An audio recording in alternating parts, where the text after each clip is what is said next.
A cylindrical furnace has height capital H and diameter capital D, both 1 metre.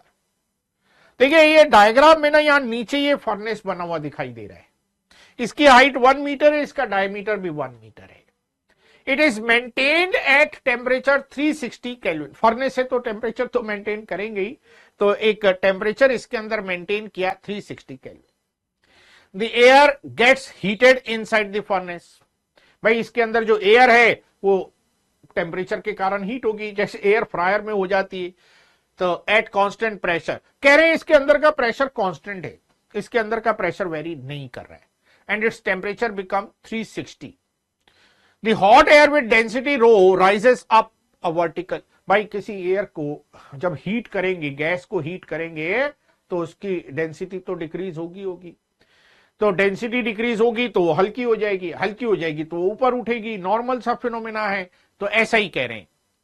Rises up a vertical chimney of diameter 0.1 metre and height 9 metre above the furnace. ये एक chimney लगाई हुई है, इसका diameter आपको given है, इसकी height आपको गिवन है, राइट।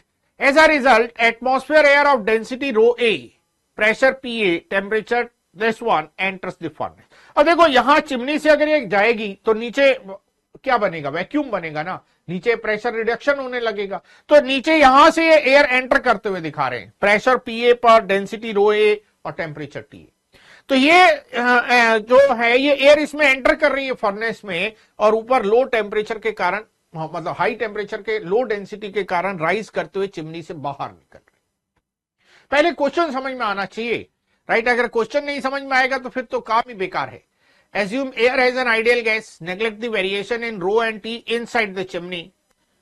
देखो inside the chimney, stressfully ध्यान देना, rho and T inside the chimney, मतलब ये चिमनी के अंदर कोई वेरिएशन नहीं लेना है, इसके अंदर तो लेना है लेकिन इस चिमनी के अंदर कोई वेरिएशन आपको नहीं लेना है। Also ignore the viscous effect. Find क्या करना है, राइट। लगता है पैराग्राफ टाइप क्वेश्चन है। Yes, considering the air flow to be streamlined, the steady mass flow rate of air exiting the chimney is, भाई चिमनी से कितना मास एयर का बाहर निकल के जाएगा वो हमें निकालना है, राइट। चिमनी से कितना मास एयर का बाहर निकल के जाएगा वो हमें निकालना है। तो सबसे पहले तो हम देखते हैं कि डेंसिटी में क्या रिडक्शन होगा। आइडियल गैस लेनी है, आइडियल गैस इक्वेशन है पीवी इक्वल टू एनआरटी, ये तो सबको याद है। यस, पी वॉल्यूम को हम लिख सकते हैं मास अपॉन डेंसिटी, और एन को हम लिख सकते हैं मास अपॉन मॉलिक्यूलर वेट। तो पी हमारा हो गया rho R T upon M, rho into T equal to P M upon R. देखो ना तो मॉलिक्यूलर वेट गैस का बदलेगा, ना गैस कांस्टेंट बदलेगा, प्रेशर इन्होंने कह दिया कांस्टेंट है। हम अभी बात कर रहे हैं खाली चिमनी की, सॉरी खाली फर्नेस की। तो फर्नेस को अगर हम आपको अलग से बना के दिखाएं, ये है फर्नेस, राइट। फर्नेस का डायमीटर आपको दिया हुआ है कैपिटल डी, और फर्नेस की हाइट आपको दी हुई है कैपिटल एच। यहां पी ए, रो ए और टी गैस मतलब एयर एंटर कर रही है, और यहां पर चिमनी के पास, अभी हमने फर्नेस के अंदर ही देख रहे हैं, अभी चिमनी में नहीं देखा हमने, चिमनी में नहीं गए, फर्नेस के अंदर ही देख रहे हैं। क्योंकि एयर गर्म होने के बाद, हॉट होने के बाद डेंसिटी रिडक्शन है, वो डेंसिटी हम फाइंड करना चाह रहे हैं। तो यहां से यहां आने में ना तो प्रेशर का कोई वेरिएशन है, क्योंकि इन्होंने हमें बताया यहां भी प्रेशर पीए लेना है, राइट। यहां पर टेम्परेचर जरूर बदल गया, तो अब भाई प्रेशर सेम है, टेम्परेचर बदल गया तो डेंसिटी तो बदलेगी। रो इंटू टी कॉन्स्टेंट है, तो सिंपल कॉन्सेप्ट हमारा बन रहा है रो इंटू टी कॉन्स्टेंट। यहां रो ए इंटू टेम्परेचर कितना था, और यहां रो इंटू टेम्परेचर कितना था, वो आपको लगा देना है। यहां पे टेम्परेचर कितना है 300 केल्विन, राइट। यहां पे टेम्परेचर कितना है 300 केल्विन, और यहां पर टेम्परेचर कितने 360 केल्विन। तो हम लगा देते 300 kelvin into 1.2 kg per metre cube equals to 360 kelvin into rho. kg per metre cube. तो rho equals to 1 kg per metre cube. तो एक चीज तो हमें पता लग गई कि डेंसिटी जो है वो रो 1 kg पर मीटर क्यूब आ गई, राइट। अब हमें यहां पर देखना है कि इस एयर के फ्लो की वेलोसिटी कितनी है, राइट। ये जो एयर यहां पर फ्लो कर रही है भाई, हॉट होके फ्लो कर रही है, तभी तो चिमनी से बाहर निकल के जा रही है, इसकी वेलोसिटी कितनी है। तो अगर इस वेलोसिटी को हम फाइंड करना चाहें तो पहले हम इसी फर्नेस के अंदर वेलोसिटी निकालते हैं, चिमनी के अंदर बाद में देखेंगे। मान लेते हैं फर्नेस के अंदर जो वेलोसिटी है वो v है, फर्नेस के अंदर वेलोसिटी जो है वो v है, राइट। प्रेशर p कांस्टेंट है, प्रेशर कांस्टेंट है। अब अगर हम बर्नौलीज थ्योरम के टर्म्स में देखें ना, तो हमें ऐसा लगता है कि वेलोसिटी बढ़ने से प्रेशर रिडक्शन होना चाहिए, लेकिन यहां वेलोसिटी बढ़ने से प्रेशर रिडक्शन नहीं हो रहा है। प्रेशर में तो रिडक्शन है ही नहीं, यहां भी पीए है, यहां भी पीए दिया हुआ है, प्रेशर तो चेंज नहीं हो रहा, हाइट जरूर चेंज हो रही है। इसका मतलब ये जो वेलोसिटी का गेन है ये रो जी एच के इक्वल होना चाहिए, राइट। ये किसके इक्वल होना चाहिए, रो जी एच के इक्वल होना चाहिए, जो ये वेलोसिटी का गेन हमारा हो रहा है। तो अगर हम देखें हाफ रो वी स्क्वायर, तो किसके इक्वल होना चाहिए, रो जी एच के इक्वल इसे होना चाहिए। रो जी एच कैपिटल वाला है एच किसके बराबर होना चाहिए, हाफ रो वी स्क्वायर इसके बराबर होना चाहिए। जी कितना, रो हो गया 1, जी हो गया, यस, जी कितना हो गया 10, और एच कितना हो गया 1, एच भी 1, जी भी 1 और rho 1। This side is v square upon 2, rho is 1। यहां से देखिए एक बार फिर से, यहां पर जो प्रेशर है पी ए, हाइट इसकी 0, राइट, वेलोसिटी हमने मान ली 0 है, और यहां पर जो प्रेशर है वो पी ए, हाइट इसकी h के बराबर हो गई रो जी एच, राइट। यहां पर हाइट कितनी हो गई, रो जी एच के बराबर हो गई। तो हाइट रो जी एच के कारण टर्म आ गई बर्नौलीज थ्योरम, मतलब बर्नौलीज थ्योरम लगाना चाह रहे हैं। बर्नौलीज थ्योरम हमें कहती है P plus half rho we square plus rho ji H equals to constant, ये कहती है। यहां एयर की डेंसिटी कितनी है, रो है। पूरा लगाते चलिए, राइट, पूरा लगाते देखते हैं कितना आ रहा है। इसको हटाते हैं, पूरी इक्वेशन लगाते हैं जिससे अच्छे से क्लियर हो जाए कि कितना आने वाला है। यस, शॉर्टकट को नहीं देखते। नीचे प्रेशर है हमारा P A, half rho A V square, ऊपर प्रेशर है हमारा पी ए, हाइट है हमारी rho ji H plus half rho we square. Actual में इस क्वेश्चन में डेंसिटी का वेरिएशन है, राइट। ये जो हमारी फर्नेस है इसमें यहां नीचे डेंसिटी रो ए के बराबर है, और यहां ऊपर टॉप पर जो डेंसिटी है फर्नेस में वो रो के बराबर है, राइट। यहां से भी वेलोसिटी v से फ्लो करेगा, यहां से भी v से फ्लो करेगा। अभी चिमनी वाला वेलोसिटी नहीं देखा, चिमनी वाली वेलोसिटी हम मान लेते हैं v डैश, चिमनी वाली वेलोसिटी v डैश, वो अभी नहीं देख रहे। पी ए से पी ए हमारा कैंसिल हो गया, half rho a minus rho we square equals to rho ji h,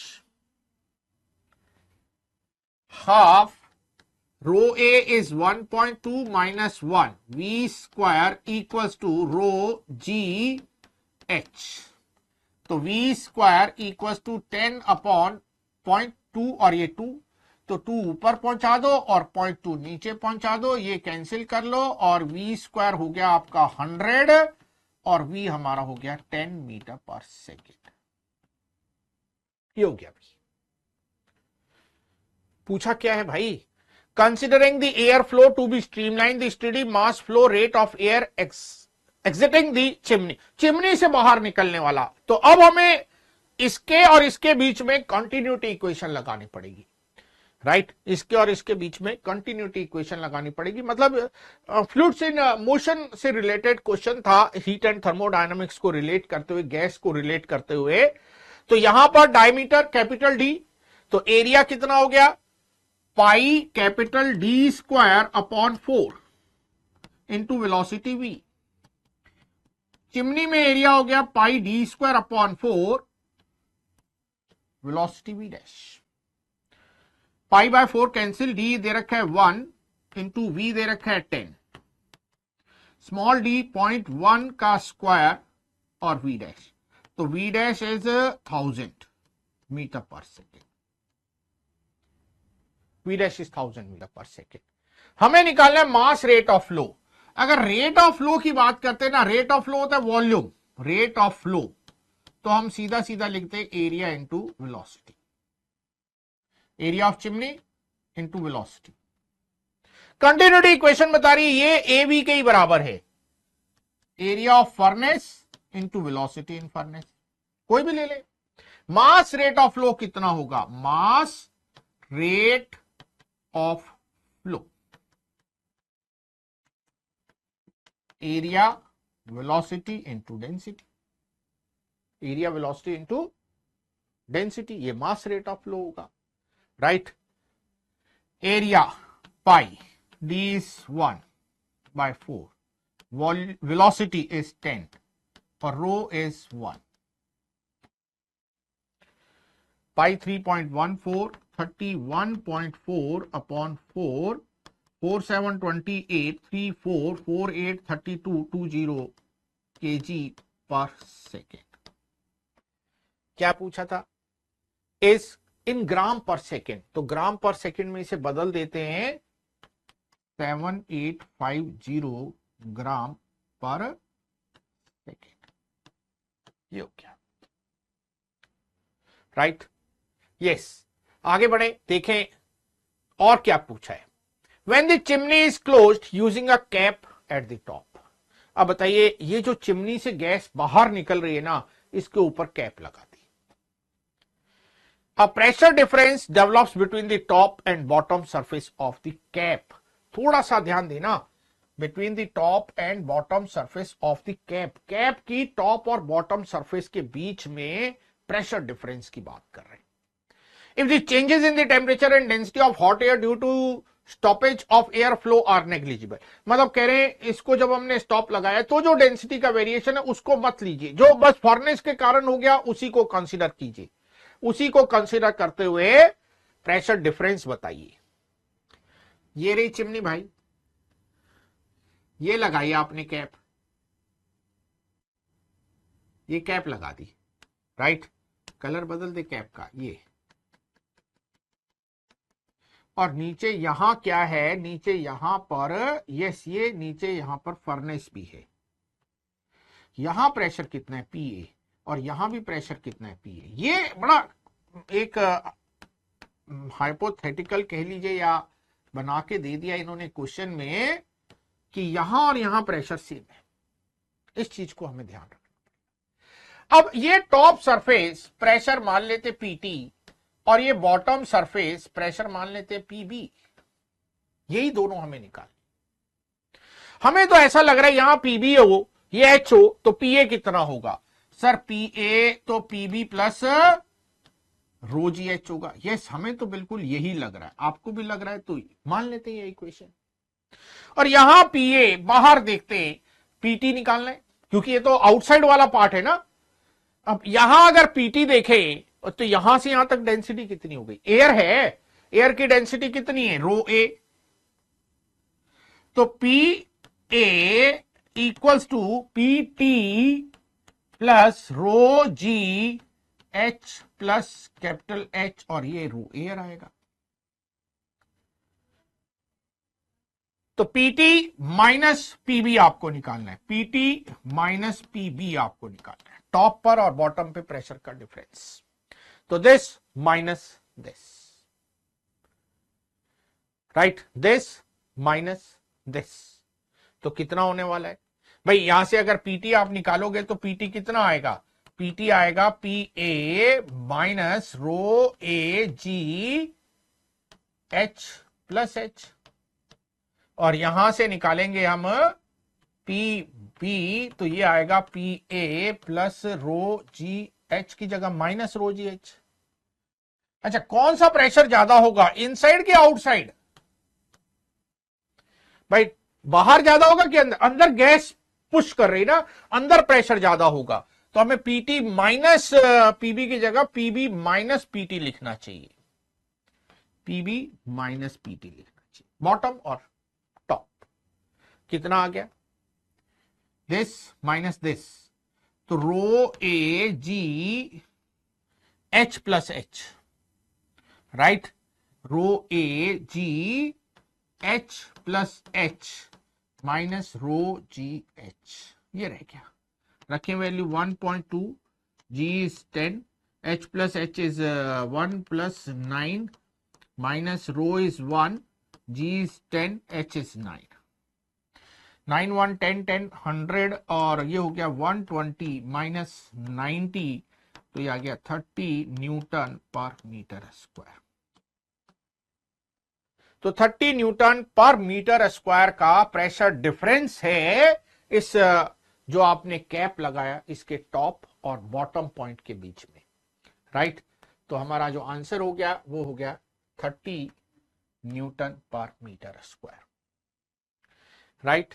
तो रेट ऑफ फ्लो भी हमने फाइंड किया और प्रेशर डिफरेंस भी हमने फाइंड किया। तो एक अच्छा मिक्सचर वाला क्वेश्चन था जिसमें केटीजी के साथ, गैस के साथ fluids in motion, right, gases are also fluids, जो भी चीज फ्लो करती है वो फ्लूइड्स है। तो फ्लूइड्स इन मोशन के कॉन्सेप्ट को यूज करते हुए क्वेश्चन हमारा बनाया गया था। तो बड़ा ही अच्छा क्वेश्चन था ये, राइट। 2023 पेपर 2। तो देखिए 2023 में हमारे ख्याल से हम 5वां क्वेश्चन कर रहे हैं ना, 3 तो पेपर 1 में आए, राइट। सारे आसान आसान थे, लेकिन ये एक अच्छा क्वेश्चन था जो फ्लूइड्स के साथ मिक्स करते हुए पूछा गया था। हम इसको फ्लूइड डायनामिक्स का क्वेश्चन भी मान सकते हैं, लेकिन क्योंकि गैस है उसे हीट कर रहे हैं, इसलिए बेटर है कि हम इसे थर्मोडायनामिक्स में एनालाइज करें, राइट।